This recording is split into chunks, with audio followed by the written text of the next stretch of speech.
Nah, kemudian di dalam kontrak kerja itu ada harus tertuang hak dan kewajibannya. Plus tanda tangan kontrak itu standar ya. Jadi intinya sebuah event yang profesional tertata dengan baik, dengan sistem yang baik itu diatur dan di handle oleh SDM yang baik juga. Pengaturan sistem SDM yang baik dihasilkan oleh seorang leader dalam event organizer yang baik pula. Artinya dia berpengalaman, yang mempunyai kecerdasan, pinter bersosialisasi dan cekatan biasanya. Biasanya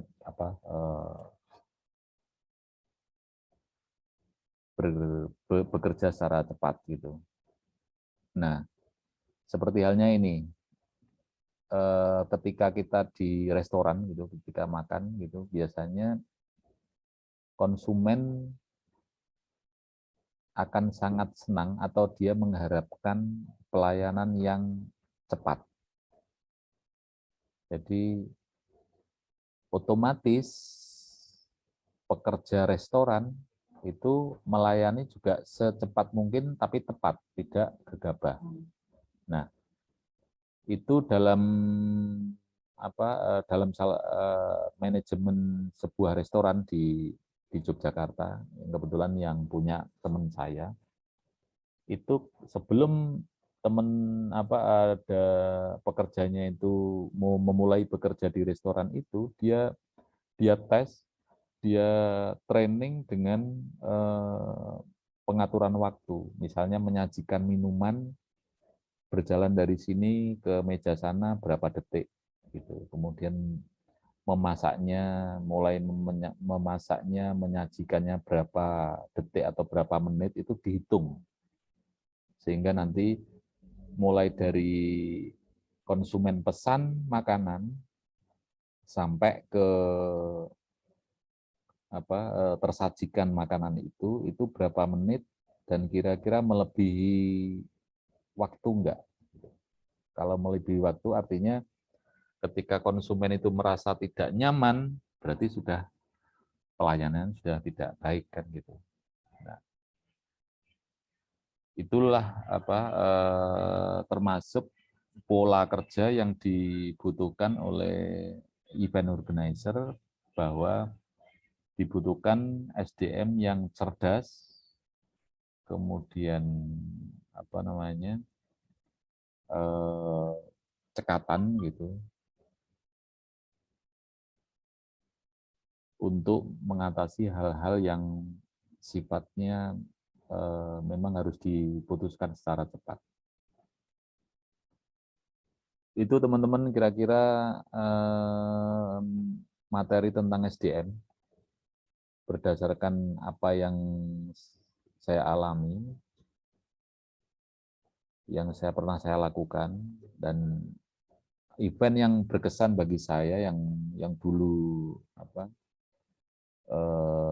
saya lakukan itu waktu itu tahun 2011 itu kita mengarrange HUT TNI ya. HUT TNI. HUT TNI keberapa saya kurang tahu, saya lupa. Dan itu kita mengerahkan 1.000 tentara di lapangan, di alun-alun Yogyakarta. Nah, inilah yang saya katakan cukup besar, kita membuat pertunjukan yang sifatnya kolosal. Kita melibatkan tentara 1.000, sekitar kurang lebih 1.000 untuk menari di alun-alun Yogyakarta.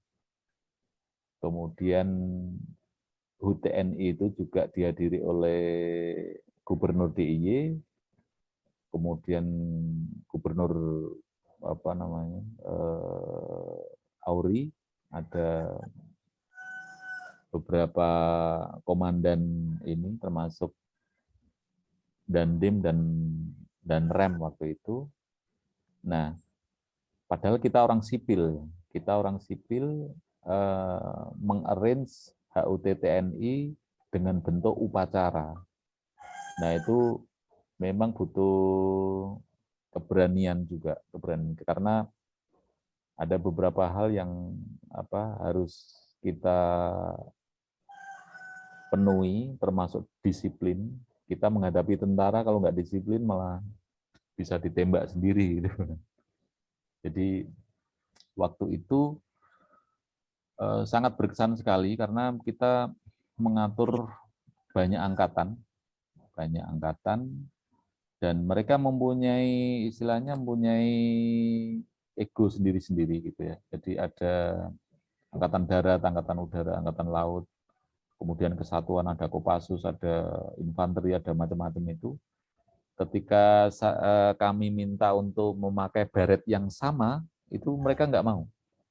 Nah, ini karena dalam konsep saya ini misalnya tentara menari di sebuah lapangan di alun-alun itu memakai baret yang sama itu konsep awalnya gitu seperti itu gitu. Tapi ternyata mereka nggak mau dan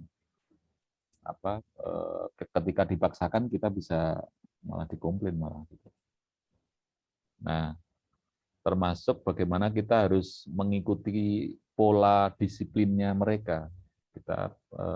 Kita minta waktu itu untuk GR di 403 itu jam 3 pagi dan jam 3 benar dia mereka sudah siap di batalion untuk karena 1.000 orang dan make up bareng pakai rumbe-rumbe, pakai daun-daunan itu, kemudian pakai make up yang samaran itu untuk tentara waktu perang dan lain sebagainya. Intinya adalah bahwa kita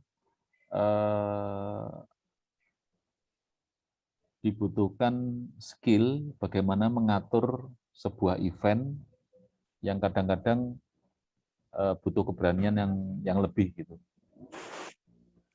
Itu yang dibutuhkan dalam event-event. Otomatis kalau tentang SDM-nya, otomatis kita memilih juga teman-teman atau SDM yang memang mumpuni berhadapan dengan tentara juga berani gitu kan. Itu yang event yang cukup berkesan bagi saya karena memang skalanya besar dan sangat membutuhkan energi yang sangat besar juga. Gitu. Saya kira sampai di situ teman-teman kalau ada pertanyaan silakan tentang SDM, tentang bagaimana mengatur SDM. Kemudian saya tambahkan sedikit tentang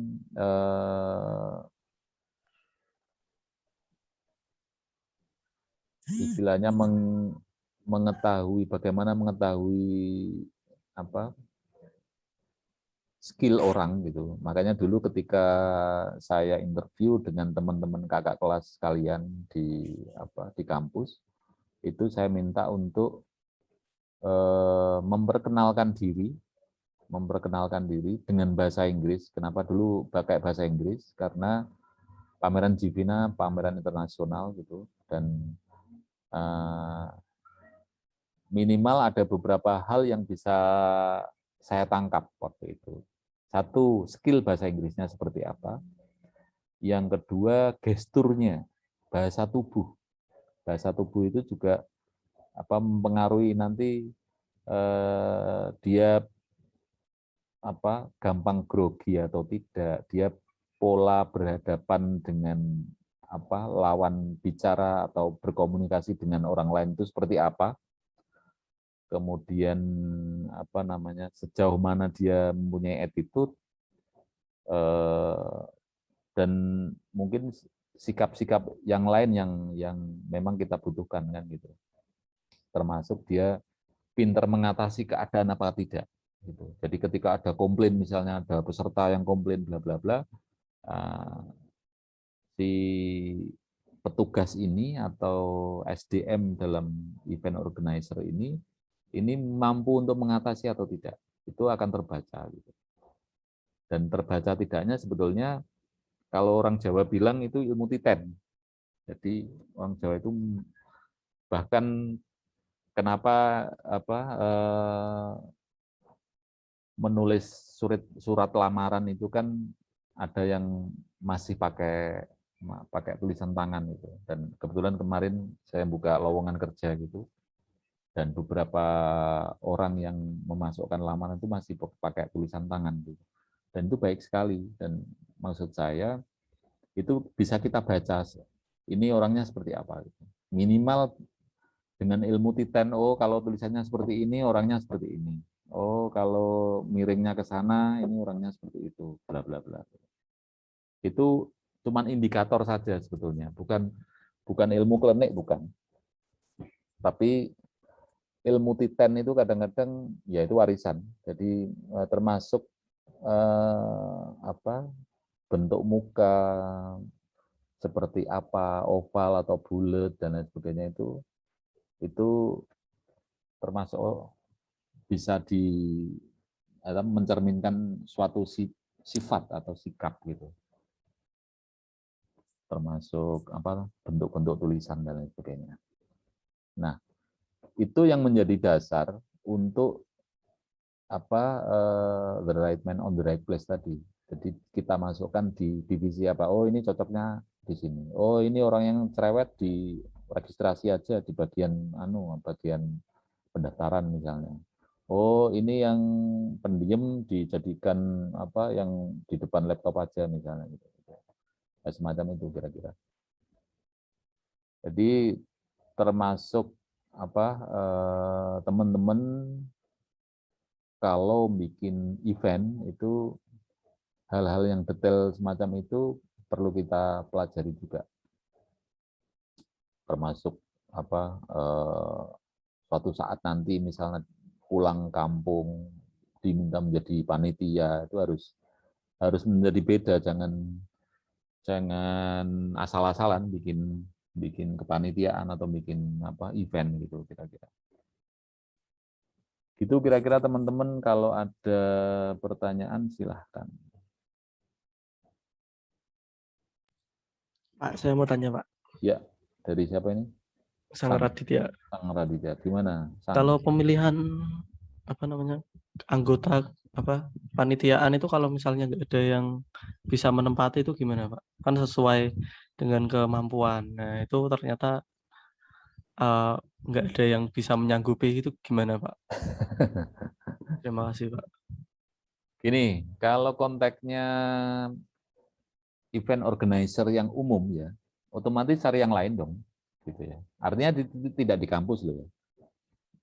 Ini konteksnya ketika sebuah event organizer yang bikin acara tertentu, ada posisi yang orang-orang di sekitarnya itu belum bisa mengisi posisi itu, otomatis cari yang lain.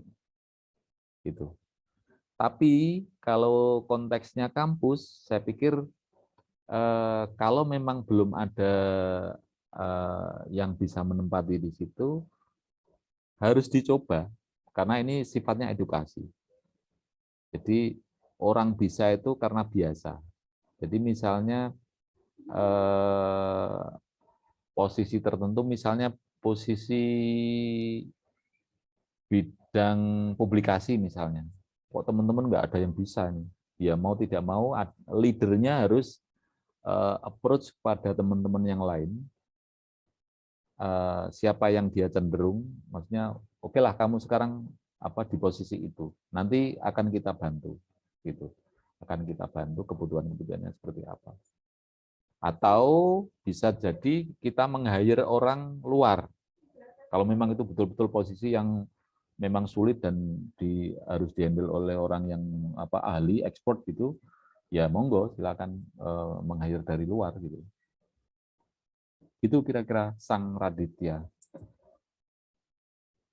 Terima kasih, Pak. Oke, yang lain mungkin?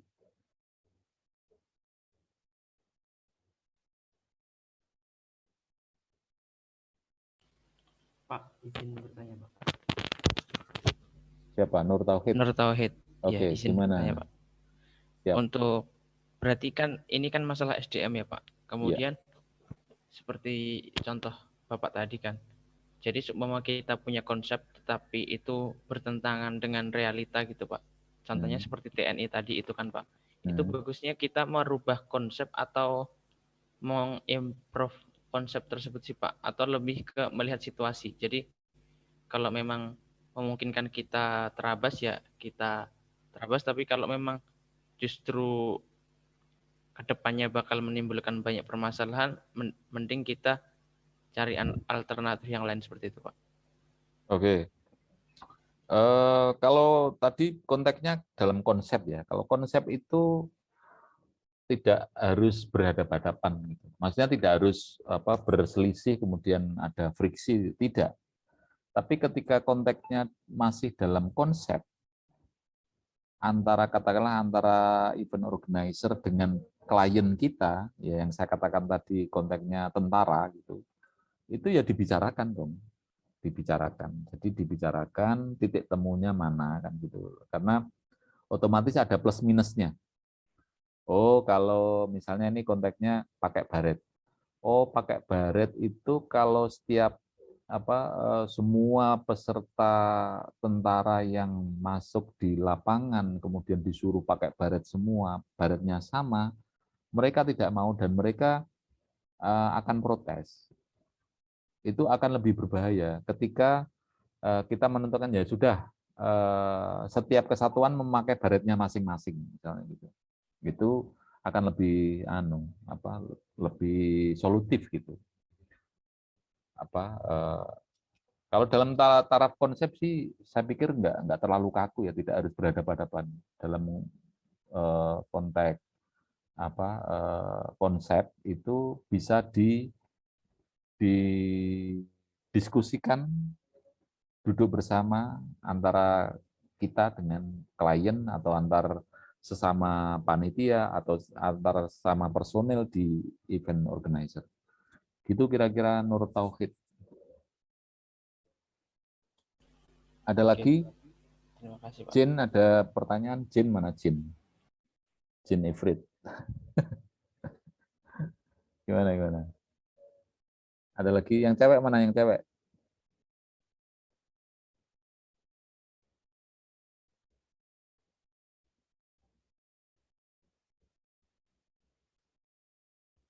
Tentang SDM.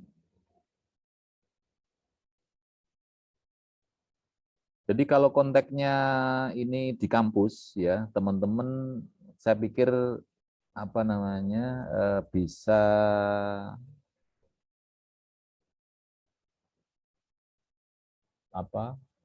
bisa diniati sebagai sebuah belajar ya, belajar.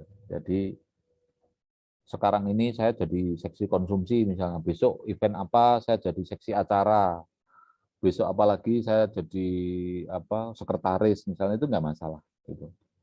Cuman memang begini, ketika event itu kita adakan, kita harus betul-betul total gitu. Kita pinter-pinter bermain peran. Kita perannya sekarang ini jadi sekretaris ya sebaik mungkin untuk menjadi sekretaris. Jadi seksi konsumsi misalnya gitu sebaik mungkin kita berperan sebagai seksi konsumsi atau seksi acara atau apapun atau ketua, wakil ketua dan lain sebagainya kayak gitu.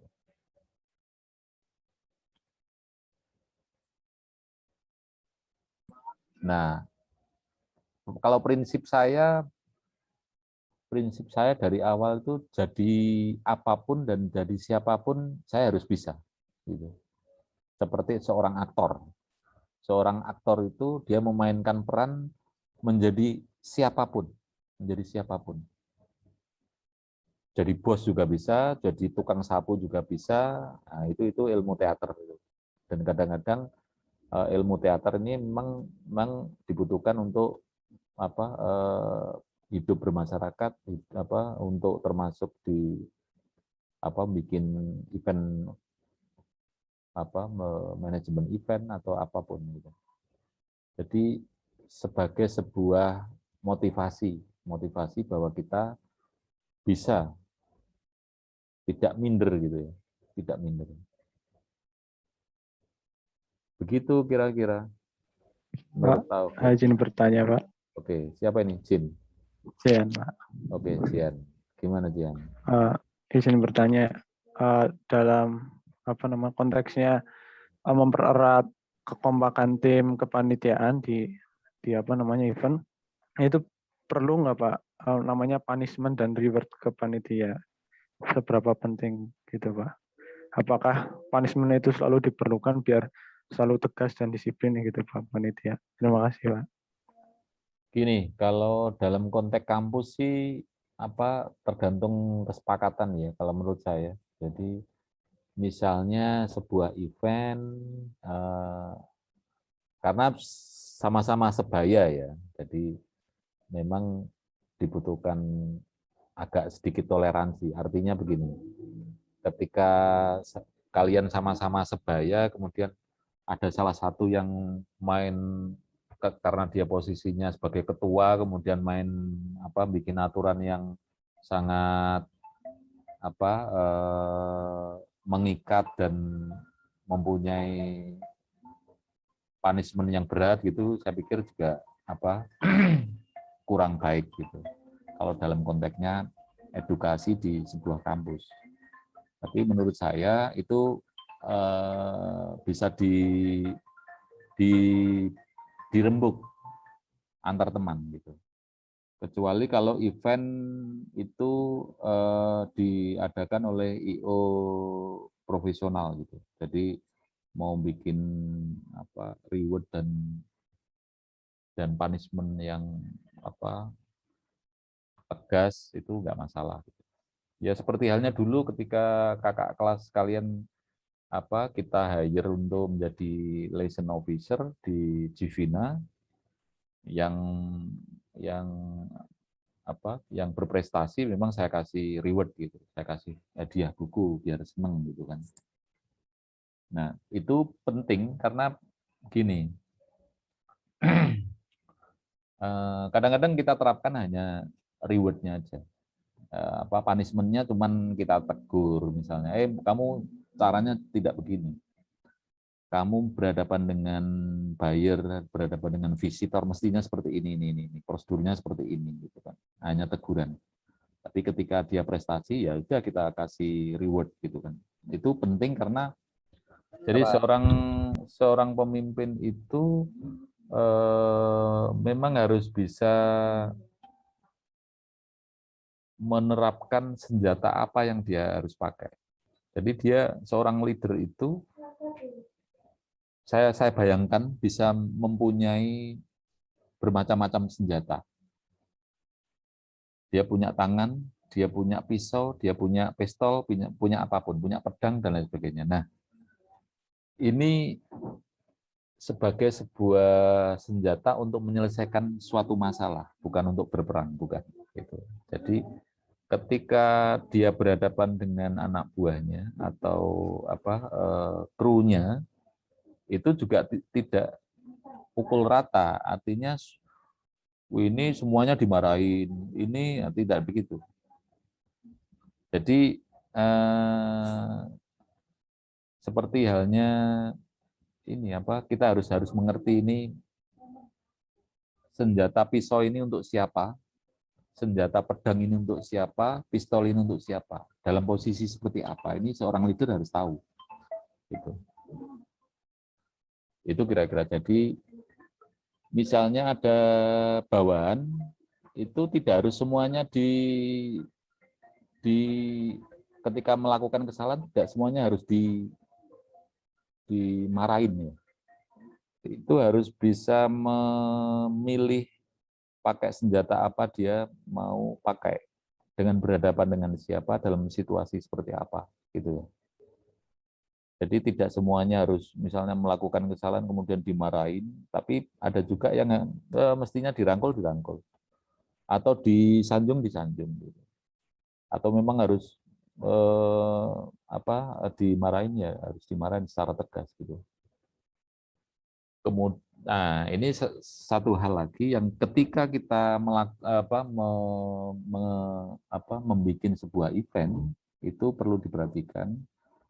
Ini semata-mata untuk menjaga profesionalitas kita. Ketika terjadi sebuah event dan ada teman yang melakukan kesalahan, nah ini jangan dimarahin di tempat, gitu. Apalagi di depan publik, ini sangat berbahaya. Ini akan menurunkan kredibilitas IO gitu. Nama baik IO akan tercoreng gitu. Jadi ketika ada yang melakukan kesalahan diajak minggir dulu atau di suatu tempat dikasih tahu, oh ini tindakanmu salah. Harusnya seperti ini begitu. Jadi jangan disemprot di depan umum gitu. Ini etikanya begitu. Tidak boleh. Karena akan menurunkan mental dari teman kita atau anak buah kita. Begitu kira-kira Jin, ada pertanyaan lagi nggak? Yang cewek Baik, Pak. ada pertanyaan.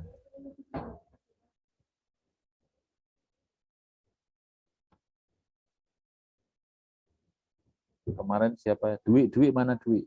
Hadir nggak? Dwi mana? Mau tanya Pak. Ya, siapa? Abram. Abram. Oke, Abram. Gimana Abram? Kalau misalnya kita bikin event terus habis itu ternyata eventnya garing gitu Pak, kita harus gimana? Event apa dulu? Event apa dulu? Udah, ternyata yang pas lagi ngejalaninnya aja kayak nggak seru aja gitu. Oh, nah makanya begini, itu kan ada step-stepnya ya. Jadi bikin event, manajemen event itu ada step-stepnya. Jadi mulai dari bikin idenya, bikin konsepnya, bikin planningnya, terus organizingnya, bagaimana mengorganisasikannya, bagaimana actuatingnya, bagaimana melakukannya, controllingnya, mengontrolnya, itu kan ada step-stepnya. Artinya kalau memang garing, berarti ada sesuatu yang salah. Ada sesuatu yang salah. Salahnya apa? Jangan-jangan salah analisa. Misalnya begini, ini saat ini orang pada sukanya TikTok misalnya gitu. Sukanya TikTok, tapi kamu bikin acara yang berbeda dengan kebanyakan publik yang suka. Itu juga garing nanti akhirnya. Atau gini, kamu bikin event yang pelaksanaannya itu timingnya tidak tepat. Tidak tepat artinya misalnya ada event yang sama, misalnya kamu bikin pertunjukan musik tanpa melihat peta waktu itu, oh nanti kita adakan tanggal sekian bulan ini. Ternyata pada hari itu diadakan event yang sama, dan event yang sama itu kamu kalah pamor, itu juga bunuh diri, sama aja. Misalnya begini nih, saya mau bikin event musik kampus di kampus, kemudian di tempat lain, ternyata di hari yang sama, di tanggal yang sama, ada pertunjukan artis yang disukai oleh teman-teman mahasiswa di kampus itu. Ya otomatis kita nggak ada yang nonton dong. Yang di event kita nggak ada yang nonton gitu. Nah, pola semacam itu memang harus digagas dari awal, dari pola perencanaan dari awal, mulai dari konsep sampai ke planningnya, itu harus teliti. Khusus waktu pelaksanaan kita adakan tanggal berapa ya kira-kira? Oke, kita atur persiapan misalnya 3 bulan. Nah, 3 bulan ini berarti 3 bulan yang akan datang itu tanggal berapa tepatnya? Nah, harus kita kalkulasi. Misalnya tanggal minggu-minggu awal. Minggu-minggu awal itu keuntungannya apa? Oh, yang pegawai negeri, yang pegawai swasta otomatis habis gajian bisa membeli atau mengikuti event kita gitu. Itu. Tapi di sini ada kompetitornya enggak? Ada event lain enggak yang mengadakan event yang relatif sama atau sama? Gitu. Itu apapun, misalnya kita mau bikin seminar, ada enggak seminar yang lebih menarik dari punya kita? Kalau ada dan diadakan di hari yang sama, itu kita sama aja bunuh diri gitu. Agak repot gitu. Makanya muncul kegaringan yang kamu sebutkan tadi semacam itu. Berarti analisa dari awal memang ada yang salah. Analisa perencanaan dan lain sebagainya ada yang salah. Termasuk bagaimana kita meng-hire personel yang memang tidak mampu, itu repot. Misalnya begini, kamu bikin pentas musik, di situ butuh host atau MC yang memang komunikatif, yang bisa bikin rame pertunjukanmu, itu otomatis butuh MC yang memang sudah terkenal, sudah menguasai panggung, dia bisa guyon, bisa sulap, bisa apa misalnya gitu untuk menambah meriahnya eventmu gitu. Tapi kamu meng-hire orang yang salah, orang yang sebagai seorang MC tapi mungkin baru 1-2 kali dia praktek MC, dan begitu dia di atas panggung menghadapi ribuan orang dia grogi, dan ini garing juga kan gitu. Jadi mulai planning, mulai konsep, penyusunan konsep sampai ke perencanaan, sampai ke pelaksanaan itu memang kita harus teliti betul. Oh, ini pelaksananya tanggal sekian. Oh, orang yang kita hire harusnya si ini. Yang kriterianya semacam ini. Itu terkait dengan SDM. Gitu kira-kira Abram. Ada yang lain mungkin? Pak, izin bertanya, Pak. Kira-kira untuk menentukan kriteria-kriteria SDM itu bagaimana ya, Pak? Ya, kriteria itu bergantung kebutuhan. Misalnya begini, dibutuhkan MC, kita bikin acara atau bikin event MC musik, seperti yang kita ceritakan tadi, MC musik. Jadi MC ini yang akan membawa acara kita itu meriah atau tidak. Kalau MC-nya macet, ya sudah acaranya kacau. Bahkan bisa terjadi kerusuhan gara-gara MC. Dan MC harus bisa menguasai panggung,